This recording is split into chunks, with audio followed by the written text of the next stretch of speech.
എൻട്രിയെ സംബന്ധിച്ച് എൻട്രി കഴിഞ്ഞ ഒരു 4 വർഷത്തോളമായിട്ട് കേരളത്തിലെ 90+ ഓരോ വർഷവും 90-ലധികം BEd DEd കോളേജുകളിൽ ഈ ഒരു സെഷൻ കണ്ടക്ട് ചെയ്ത് വരികയാണ്.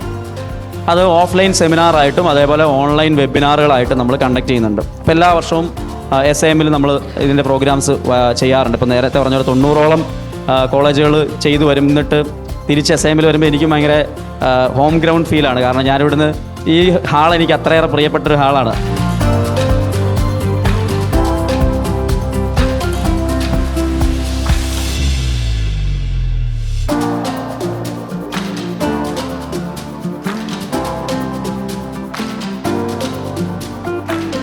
നിങ്ങൾ സെക്കൻഡ് ഇയറിലേക്ക് വരുന്നതിന് തൊട്ട് മുമ്പ് നിങ്ങൾ ഇതിനെക്കുറിച്ച് നല്ലൊരു ധാരണ ക്രിയേറ്റ് ചെയ്യണം. കാരണം എന്തുകൊണ്ട് അങ്ങനെ പറയാൻ കാരണം, സെക്കൻഡ് ഇയറിൽ വന്നു കഴിയുമ്പോഴാണ് നിങ്ങൾക്ക് ഈ എക്സാംസ് എല്ലാം അറ്റൻഡ് ചെയ്യാൻ പറ്റുക.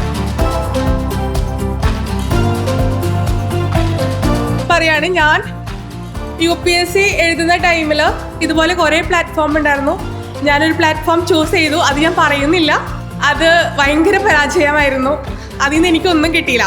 സെയിം ടൈം എൻ്റെ ഫ്രണ്ട് ഉണ്ട്, ഋത്തിക് എന്നാണ് പേര്. ആള് UPSC എൻട്രിയുടെ പ്ലാറ്റ്ഫോം എടുത്ത് പഠിച്ചു.